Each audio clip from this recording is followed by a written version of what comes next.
Programme के पहले हिस्से आप मशरक वस्ता जी सूरत हाल हैगी वो दसी है। इधर पाकिस्तान वाले पासे भी जो बड़े मसले मसाल खुले पे ने। तुहानूं पता ही है कि जो एक ऑपरेशन गज़बुल हक चल रहा है वो बारे गलबात करते हैं। आप अफगान तालिबान की जी वहशी रजीम है ना, इन्हें एक बार फिर आपकी जी असलियत है ना वो विखाना शुरू कर दी है। सरहद पार तो शहरी आबादी जो ना वो निशाना बनाने का जो सिलसिला है और अंधा दिन जी गोलाबारी है वो जारी है। और इस बुज़दिलाना हमले दे विच एक हसदा वास्ता जो घर है ना वो निशाना बन गया, जिथे 4 सके भरा साजिद, अयाज, रियाज और माज ये शहीद हो गए और एक मासूम बच्चा हजे भी हस्पताल दे विच जिंदगी और मौत की जंग लड़ता पिया। ये वो बुज़दिली है जिसकी मिसाल जी वो इंसानी तारीख दे विच घट ही मिलती है। अफगान तालिबान जड़े ने हुण तक हुकूमत का लबादा पा के दरअसल फितनतुल खवारिज वर्गे वहशी दरिंदियां दे सहूलतकार बन चुके हैं। वो बैनुल अक़वामी कवानीन दियां तजियां उड़ाते पे ने, वो बुनियादी इंसानी इकदार नूं पामाल करते पे है। ये आलमी कवानीन दी संगीन खिलाफ वर्जी है, लेकिन वो भुल गए ने कि ये पाकिस्तान है। इत्थे दे शहरी कल्ले नहीं है कि उन्हां दे पीछे दुनिया दी बेहतरीन फौज खड़ी है जो कि आपदे एक एक शहरी दे एक एक कतरे दा हिसाब लेना जानती है और ताकत रखती है। और जो सबर का पैमाना बिल्कुल ही डुल जाए तो फिर आगाज हुंदा है ऑपरेशन गज़बुल हक दा। पाक फौज ने वो जवाब दिता कि काबुल की जमीन जी है वो थर थर कंबन लग पई। पाकिस्तान की फौज ने सरहद पार उन्होंने ठिकाणियां नूं निशाना बनाया है जिथों ये मौत के जोड़े गोले ने ना ये बरसाते पे सी। अच्छा, इन्हां दी इन्नी नहीं हैगी अकल कि ये गोले बरसा सकन। तुहानूं पता ही है कि ये पिछे किहड़े बैरूनी जिहड़े हथ ने वो मुलविस ने। बहरहाल साडियां कार्रवाइयां जिहड़ियां वो इन्नियां मौसर और तेज सी कि अफगान तालिबान और उन्होंने साथियों नूं सिर छुपाउण दी भी जगह नहीं मिली। हुण तक दे अदादो शुमार के मुताबिक 684 तालिबान कारिंदे जिहड़े ने वो बिल्कुल ही जहन्नम वासल हो गए ने, जबकि 912 तो ज़्यादा जख्मी हालत दे विच आपदी जिंदगी की भीख मंगते पे ने कि सानू छड्ड दिओ, माफ़ कर दिओ। ये कार्रवाई सबूत है कि पाकिस्तान की सलामती के उत्ते आंच आई तो फिर सरहद जिहड़ी है ना वो मानी नहीं रखती। गुज़श्ता रात भी पाक फौज की कार्रवाइयां की जिहड़ी गूंज है वो पूरे खिते विच सुनी गई है। 73 मुख्तलिफ मकामात के उत्ते फजाई हमले किए गए जिथे दुश्मन के असलहा खाने और तरबीती मराकज़ नूं भी मिट्टी का ढेर बना दिता है। ये ऑपरेशन गज़बुल हक उन्हां सारियां बुज़दिलां वास्ते एक पैगाम है जो कि पाकिस्तान नूं कमज़ोर समझते हैं और बल्कि कमज़ोर समझने की जी एक गलती है ना, मासूम गलती वो करते हैं। असी जो ना वो दुश्मन दियां चौकियां और उन्होंने इंफ्रास्ट्रक्चर नूं ऐसा नुकसान पहुँचाया है कि वो दोबारा खड़े होने दे काबल नहीं हैगा। वफाकी वज़ीर इतलात अता तारड़ ने वो सारे हकायक दुनिया के सामने रखे है जिन्हां तो दुश्मन के झूठे प्रोपोगेंडा का जो पोल है ना वो खुल जाता है।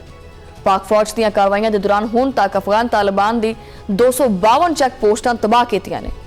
अच्छा, ये गल इत्थे ही नहीं बल्कि 44 ऐसे स्ट्रैटेजिक पॉइंट्स ने जिन्हां दे उत्ते जिहड़ियां पोस्टां हैगियां सी उन्हां दे उत्ते कब्जा करके उन्होंने मुकम्मल तौर पर मलिया मेट किया गया।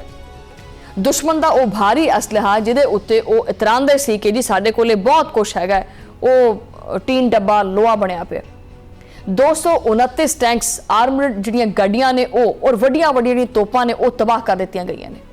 कंधार जो कि दहशतगर्दां दा एक गढ़ समझा जाता सी, उत्थे एक ऐसी खुफिया सुरंग का सुराग लगाया गया है जिथे फितनतुल खवारिज और तालिबान ने आपदे जदीद तरीन तकनीकी आलात और जिहड़ा ये मवासलाती निज़ाम है ना इनू लुको के रखा होया सी।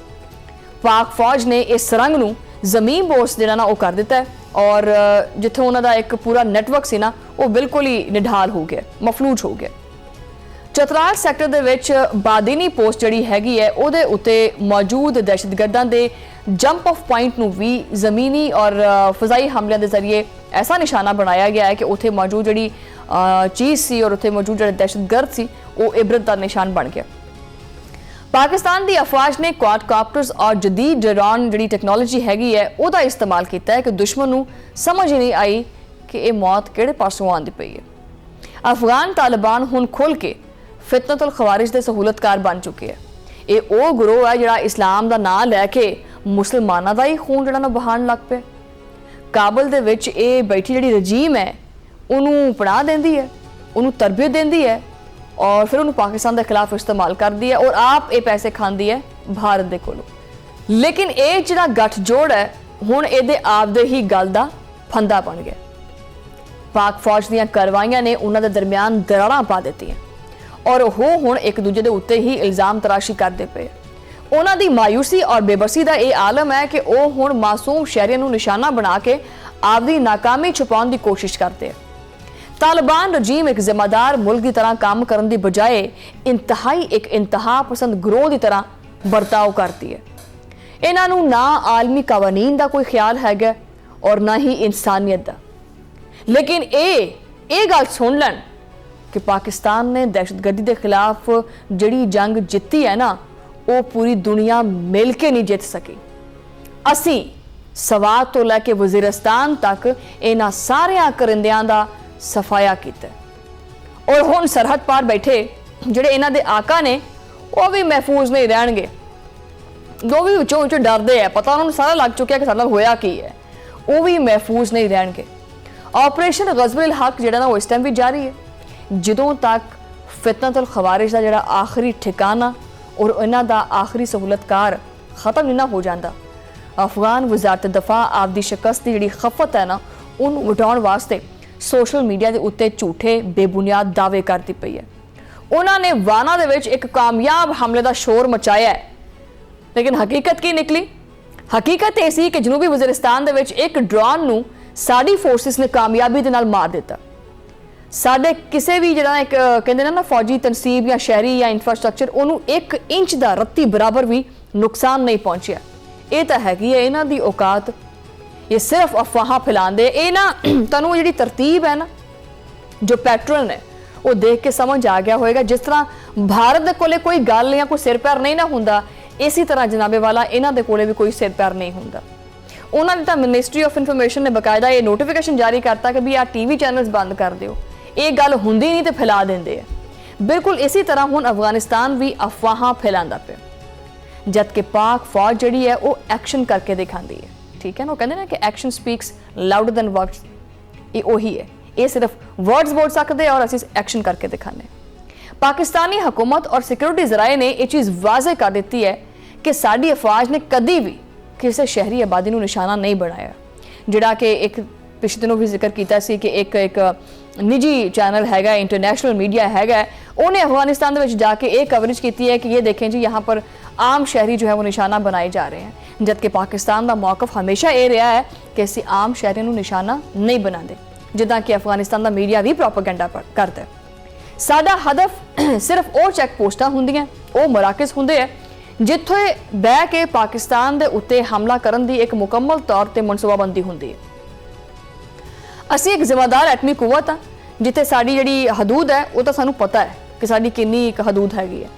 लेकिन अगर कोई सानू इश्तलाल दिलावेगा तो फिर उन्होंने ओदी ही जुबान दे विच जवाब देना पएगा। पाक फौज की इस सख्त हिकमत अमली के नताइज दे हुण अदाद शुमार दे उत्ते भी जिहड़ा ना वो नज़र आंदे पे। रवा साल जनवरी दे विच दहशतगर्दां दे 91 वाक़यात होए ने, जो कि फरवरी दे विच घट हो के जनाब तकरीबन 79 रह गए। लेकिन जदों पाक फौज ने मार्च दे विच उन्हां अड्डियां नूं बराह रास्त निशाना बनाना शुरू किया तो यह तादाद जिहड़ी है वो तेज़ी नाल डिग के सिर्फ 36 के उत्ते आ गई। ये इस गल का सबूत है कि जदों सप का सिर कुचलिया जाता है ना, मसलिया जाता है, तो वह जहर भी अपने आप ही खत्म हो जाता है। दुश्मन हुण बड़ा दबाव च फिरदा है, उन्हां दा कमांड एंड कंट्रोल सिस्टम बिल्कुल ही तबाह हो गया। अफवाज पाकिस्तान दीयां जिहड़ियां ये कार्रवाइयां ने ये उन्हां सारियां लोकां वास्ते एक उम्मीद की किरण है, जो कि उम्मीद चाहते हैं। चीन जो कि पाकिस्तान का एक दरीना और मुखलिस दोस्त है, एक बार फिर खिते दे विच अमन वास्ते सरगर्म होया।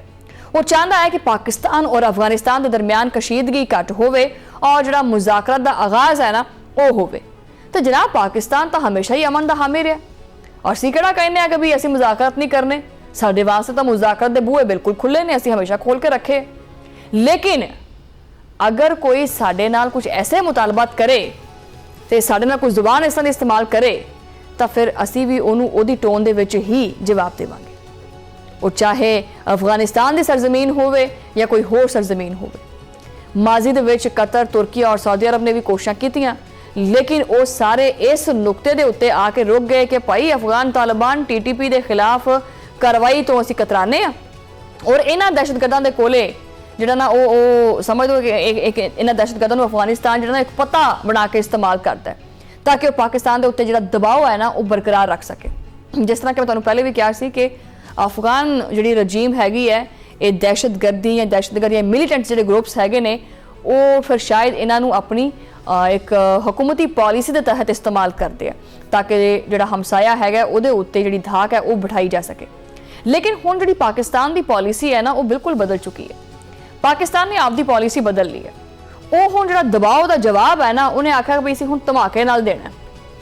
असीं दोस्त ममालिक की जिहड़ी तजावीज़ हैगियां ने उहदा एहतराम करते हैं। पाकिस्तान ने गल कीती है कि सानूं जिहड़े दोस्त ममालिक गल कहिंदे ने असीं उन्हां नूं रद्द नहीं करते, उन्हां दा एहतराम करते हैं।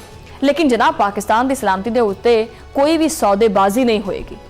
अगर तालिबान मुज़ाकरा चाहते हैं तो उन्होंने पहले दहशतगर्दों के खिलाफ अमली तौर पर इकदाम करके विखाने पैणगे।